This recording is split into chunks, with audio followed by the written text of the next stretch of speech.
Chapter 1, Crown of Shadows. The wind howls through the narrow corridors of the temple, carrying whispers of a name that once commanded empires, Hatshepsut. The air is thick with the scent of incense and the weight of forgotten power. Somewhere in the shadows, a stone carving of a pharaoh's face has been chiseled away, leaving only the hollow echo of a reign that was meant to be erased. But history, like the Nile, does not flow in straight lines. It twists, it bends, and sometimes it buries its most brilliant lights beneath layers of sand and silence. She was not supposed to rule, not as a woman, not as a pharaoh.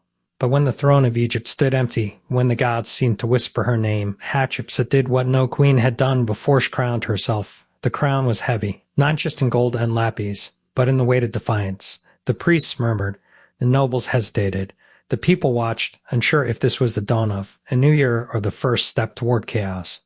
But Hatshepsut knew the truth. Power was not given, it was taken, and so she took it. For 20 years, she ruled. Not as a regent, not as a placeholder, but as a pharaoh in her own right. She built temples that still stand, carved her name into the cliffs of Deir el-Bahari, and sent fleets to the land of Punt, returning with riches that would make her enemies tremble. But power, like the sun, cast long shadows. And in the years after her death, those shadows grew darker. The new pharaoh, Thutmose III, her stepson, walked the halls of her palace. His fingers traced the edges of her monuments, her statues, her name. And then, one by one, he ordered them gone. The erasure was deliberate, methodical. Her images were defaced, her name chiseled from stone, her legacy reduced to fragments. The priests who had once blessed her now turned their backs. The people who had once cheered her now whispered her name in fear. But even in the darkest of times, light finds a way. Deep in the archives of Thebes, a single cartridge remains untouched. A scribe, long forgotten, had left it behind a tiny rebellion against the erasure.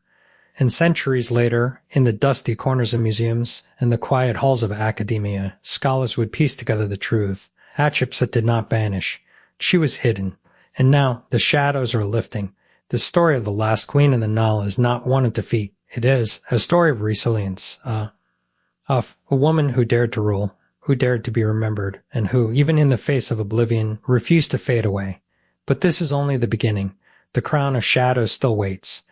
And the truth, like the Nile, will rise again.